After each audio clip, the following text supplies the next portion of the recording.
السلام عليكم ورحمة الله وبركاته. الحمد لله رب العالمين والصلاة والسلام على أشرف الأنبياء والمرسلين وعلى آله وصحبه أجمعين. Yang berbahagia Tan Sri Rektor, yang berbahagia Profesor Emeritus Dr. Muhammad Azmi.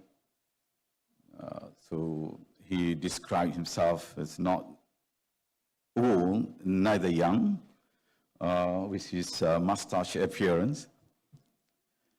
Dr. Azmi, sometimes hair is deceiving. Not only seeing is deceiving, but hair is also quite deceiving. You know why? You can find people with white hair, but they are not that old. But people with black hair, but they are indeed quite old. You know, for obvious reason, they will color every part of their person. Yang berbahagia Dr. Ghairul Azmi, Dekan. Yeah, it's good to listen to your lecture just now. It reminds me, refreshing my ideas on the economy, some of the economic theory taught by our great professors here in front of us, Professor Said Osman, Professor Jamil as well. And also, Dr. Azmi was our great teacher as well, especially on the law of demand and supply and the theory of maximization of the limited resources. Brother Aslam, my colleague, and also my classmate, Sister Rosita, who is now a great professor. You know, sometimes you have to be smart to learn from the great people. So Aslam was one of those great people. I learned from them. They remain as professor. Now I'm a minister.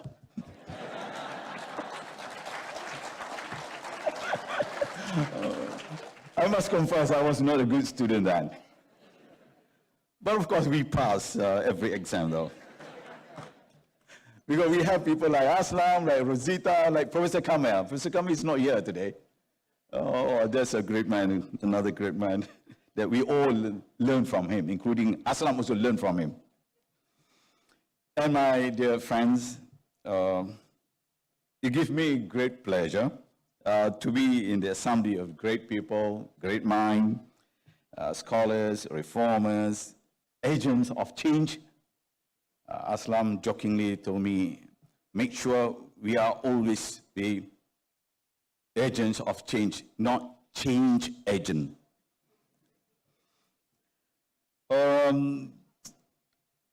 As we gather here today, at the culmination of this 15th International Conference on Islamic Economics and Finance, let us remember this important point. We have not simply been discussing economic theory and financial models. Much more than that, we are fulfilling the task that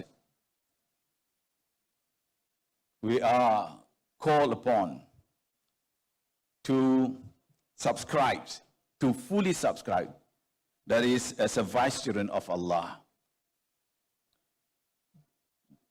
The conference may come to an end today, but remember, the real work has just started. We follow some of the recommendations just now, including the needs to have a white paper. So Dr. Azmi, you must make sure the paper must be really white, in and out. For the government to consider. Thank you very much for the proposals, and I'm looking forward to having it and to discuss further with your groups. This constant striving to improve the conditions of humanity and the world we live in is part and parcel of what human beings are meant to do. And we remember our great professor is here, Dr. Said Osman, when he reminded us, because at one point, when we joined the university, some of us are not from English medium stream, including myself. I couldn't even speak, couldn't understand English words properly. Furthermore, to construct a proper sentence. We remember those years. And one day we went to see him. Sir, after following the class, I don't think we can follow this because we don't even understand what the past tense and present tense. Oh, this is a real story though. Yeah, to differentiate between is and was, we have to go to the dictionary. That was a difficult time, but he always gives us one reminder and advice. One great advice from him is that never give up. And the biggest room in the world, he said, is the room for improvement. That's why we take that advice and we struggle for that 4 consecutive years. It's very difficult years though. However, we pass. Pass. Okay lah, pass to pass. Okay, pass. Okay. Not bad though. What I'm trying to tell you here is that, of course, we have some problems in understanding the Islamic economy, although it was quite foreign to many people those years. And we remember the great debate we had between, one great bankers in the country. Maybe some of you already shared that story here. Between the Islamic economy and the conventional economy. When one of these great bankers told us why any product of the so-called Islamic economy or Islamic bankings is always expensive than the conventional one. So he gave the analogy between the slaughtered chicken and the non-slaughtered chicken. Which one you want to buy? Of course you want to buy the slaughtered one. But the slaughtered one is rather expensive than the non-slaughtered one. So as a Muslims, you have no choice but to go for the more expensive one. Of course, he created debate then among ourselves. One of the most important points we raise is that why the slaughtered one is more expensive than the non-slaughtered one. Then the debate was on and on and on, but it really developed the levels of maturity and the levels of inquiry into the Islamic economy as what we have today. And finally, in Malaysia, after certain years, with the strong support of the government, we have so many Islamic economics and Islamic finance institutions, such as, including some of the banking system practiced in Malaysia. Although the banks probably is not Islamic, the practices, some of the modes of transactions introduced. They even create some of the counters to fulfill the requirements of the Muslims in the country. So this is one of the very important success stories of our Islamic economy and Islamic banking in Malaysia. Of course, since then, we continue our debate, healthy debate, about what constitutes the best Islamic banking and Islamic economy. But I believe that we need to have more debate, discussion, healthy debate on the Islamic economy. I think we have developed quite extensively in the area of Islamic banking. But we need more studies in the area of Islamic economy, such as what we are proposing today in this conference, to have more sustainable human economy or Islamic economy. We have to continue our efforts to have scholarly discussion among ourselves and to engage the world at large to understand and to deliver our proposals of the right economic system to the world, and also to provide solutions to the current issues, crises of the world that we are facing today. I don't know where I'm going to start my speech again. Ladies and gentlemen, I stand before you not as a minister of higher education, but as a fellow advocate of reform and the need to continue working for a better future for mankind. This is what I was taught in the IIUM or UIE.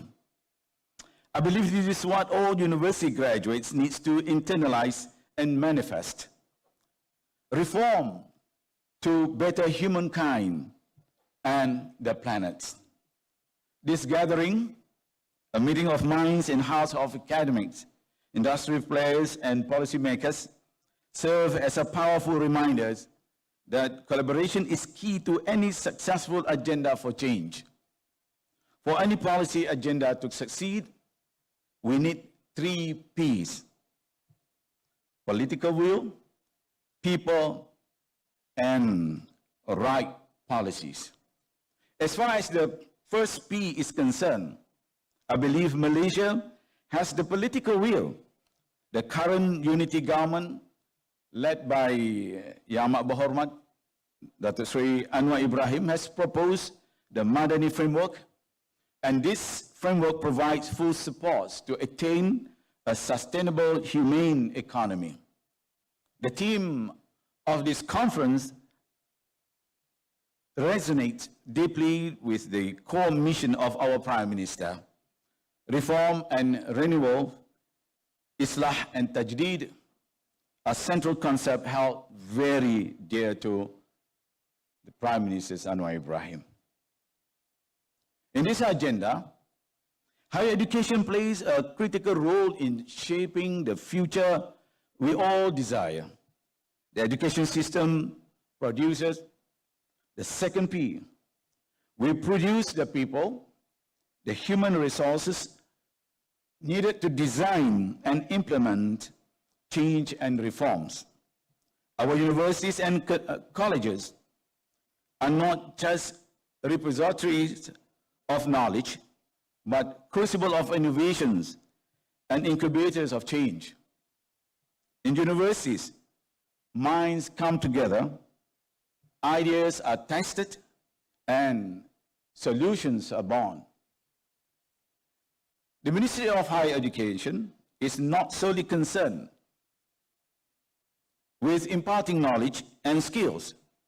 We are committed to cultivating responsible and human beings, global citizens, individuals equipped to address the complex challenges of our time. We strive to foster critical thinking, ethical leadership, and a deep sense of social responsibility. In my address to all stakeholders of Ministry of Higher Education recently, I coined the term membina otak dan watak. How do you translate? Literally translating as to build the mind and character. This is very important for us as we are facing today's world. You need to create a holistic personality. It's not only a balanced one, but at the same time, we have to tell the others, because our education system sometimes tend to forget another dimension of human's character, human personality. I just came back last night from Japan, and the mission to study, to see how Japanese education system develops and produce their technical experts in the field of engineering and others. We visited several institutions. And to our surprise, probably we ignore the importance of this country in terms of their curriculum development. Because there are countries out there, actually, already developed their comprehensive curriculum development. One of its institutions in Japan is Kosen. This is very similar to our polytechnic here.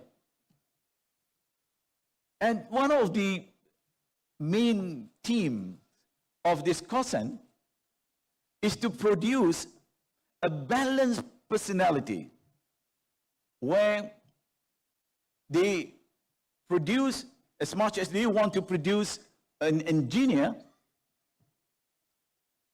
but they also gave equal emphasis on building personality of the engineer. This is what they call producing a social doctor. Yeah, I was asking them, what is social doctor? They are not medical doctor, they are just engineer. No, they said, the doctor, they are the doctor who prescribes solutions to the people, the right panacea to the society. If you are an engineer, you must work along with your society. You cannot just work for your own self-interest. This is quite interesting. That's why they infuse these values in the Japanese people. And this Kosen Institute, which is very similar to our polytechnic, has produced so far more than 500,000 engineers and technicians to the country. That's only one institute. But I went to other institutes as well. It's very much similar. In other words, this is not something strange for us to this country to infuse these values. As much as we hear some people outside there are complaining, questioning why we have to have this integrated curriculum. They said if you want to produce doctors, you just produce doctors. You just produce engineers. How do you Islamize engineer? They said. As much as they say it, they even question how do you Islamize English language? Yeah. But there are peoples out there, there are countries out there that's been doing that. It's a good reminder to all of us to see this. And the roles played by the IRU since 1983. Therefore, I want everybody who comes here, who come to study to URA, and who take the lead in URA also must understand the unique characteristic of URA. Yeah? A major challenge for any society, and this brings me to the third P. Having appropriate policy. Generally, impactful policies must be solely driven by data, science, and economics. The policymakers must convince the public that spending out an amount of resources on specific outputs, those proposed intervention programs, are linked to the desired outcomes and intergenerational impact through the solid body of accumulated data and empirical findings. Such policies would naturally allow us to achieve intergenerational well-being beyond simply material success. What is termed sejahtera in the Malay language a much wider meaning of prosperity. Yeah, the concept of sejahtera, I think this was also alluded in one of the write-up of the rector as well. The concept of sejahtera and makmur. Sejahtera is a multi-dimensional, multi-layers concept that we need to understand. It's not only producing the personality which has this quality of makmur for the purpose of economic prosperity, but also it's more than that. It consists of instilling your values, your character. That's the type of society that we want to produce. Ladies and gentlemen, sustainability is not merely a worldly concern, but a reflection of our faith. By nurturing the earth, we honor Allah's creations and fulfill our duty as a responsible vicegerent, Khalifa. Justice and equity are fundamental to a human economy, or wasatiyah is our guide. However, wasatiyah does not merely mean moderation. As stated by our great teacher, Al-Marhum Tan Sri Professor Emeritus Dr. Muhammad Kamal Hassan, wasatiyah also implies justice, excellence, and balance. This must be our guide, especially in a heterogeneous society like Malaysia. We must avoid excesses of all kinds. Aslam just whispered to me that tomorrow it's 1 year since the passing of our great professor. Let us take this opportunity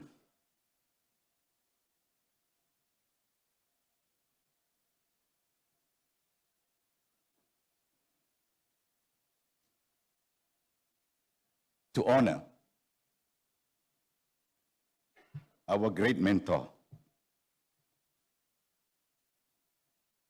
our great teacher, Professor Kamal Hassan, with the recitation of Al-Fatiha. Bismillah ar-Rahman ar-Rahim.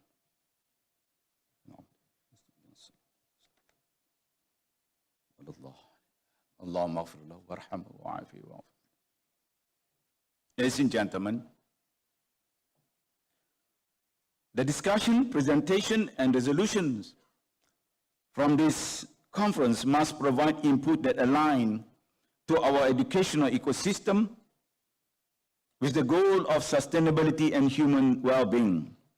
While the ministry has been carrying out reform in our education system over the decades, let me reiterate some key areas where I believe reforms needs to continue as an exercise to improve further. First, curriculum transformation. There is an urgent need to relevantize our curriculum by infusing it with more science, maths, and the most modern technology from preschool levels to tertiary. Such an approach is paramount to creating well-rounded citizens who are well-positioned and empowered to face, navigate, and thrive in the 4IR digital economy in the sector, in the creator mode that is producing technologies rather than as mere users of technology.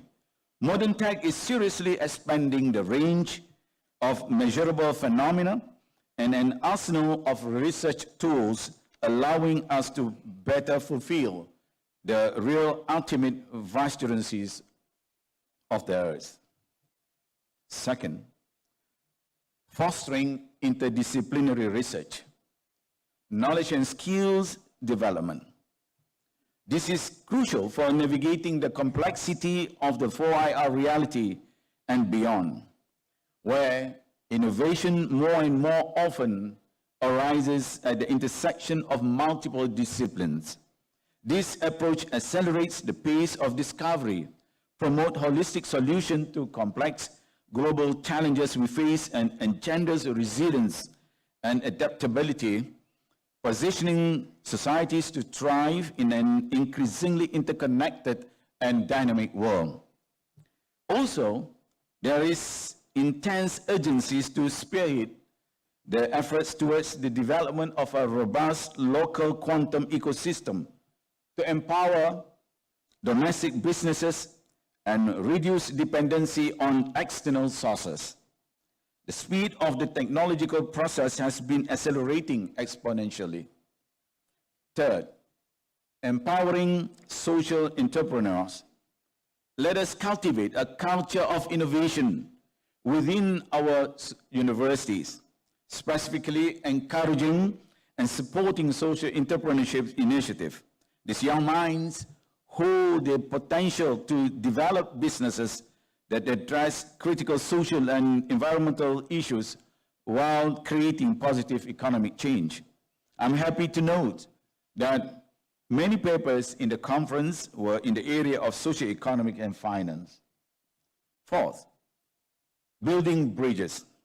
To translate knowledge into action, we must strengthen partnership between universities, industries, and civil society, and of course, government agencies, or they call it triple helix models.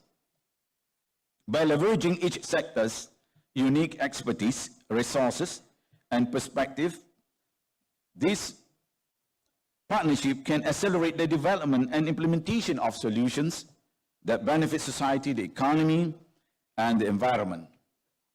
The Ministry of Higher Education will continue to support collaborative research, including in this niche area of Islamic economics and social economics that does not get sufficient attention from the Islamic banking and finance industry. So Dr. Azmi, you can put forward your proposals to me.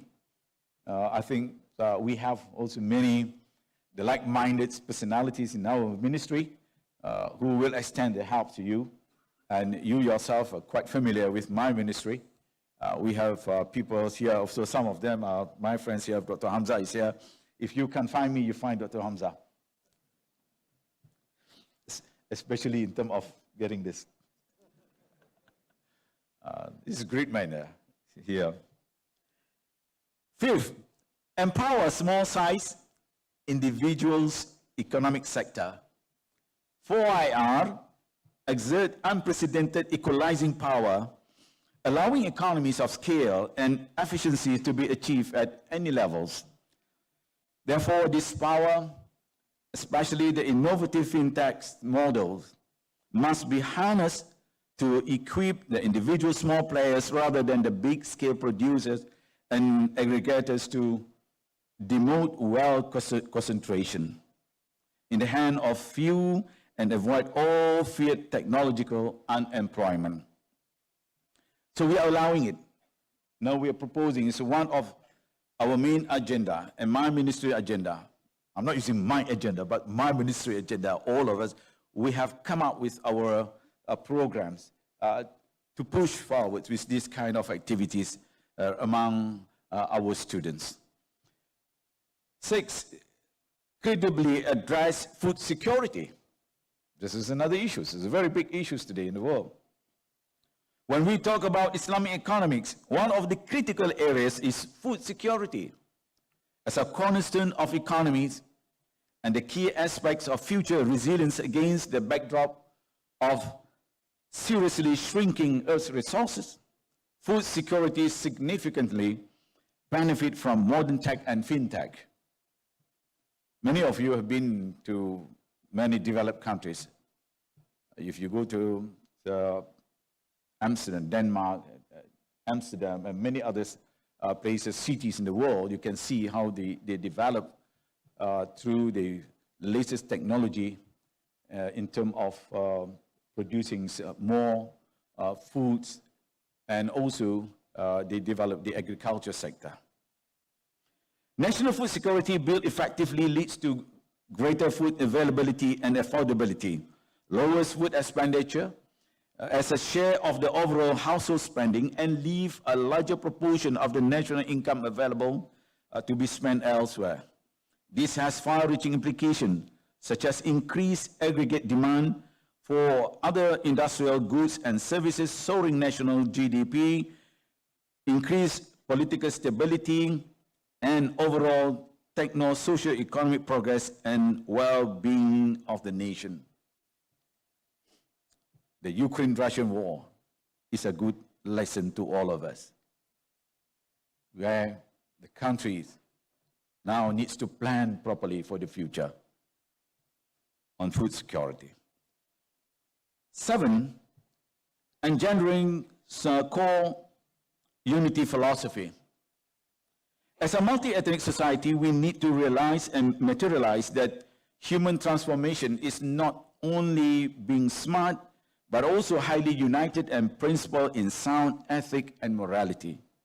Only under this banner can the good use of science and technology for the benefit of all be achieved.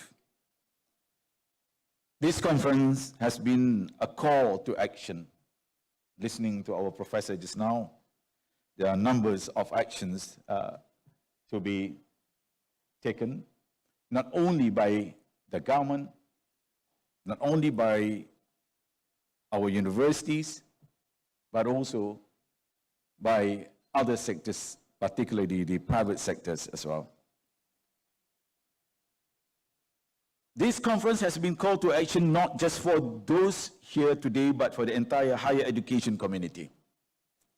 I would pick up some of those, if not all. We must leverage our collective knowledge and resources to become catalysts for positive change. By doing so, we can ensure that future generations inherit not just a strong economy, but one that thrives in harmony with our planet, foster the well-being of all its inhabitants. Ladies and gentlemen, as a conclusion, here are some key takeaways to propel us forward.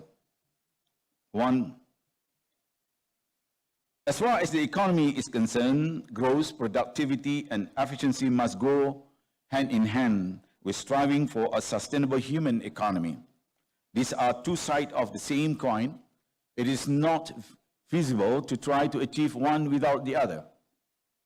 Our academics need to present innovative ideas on how best to do this. 2, innovation is our engine.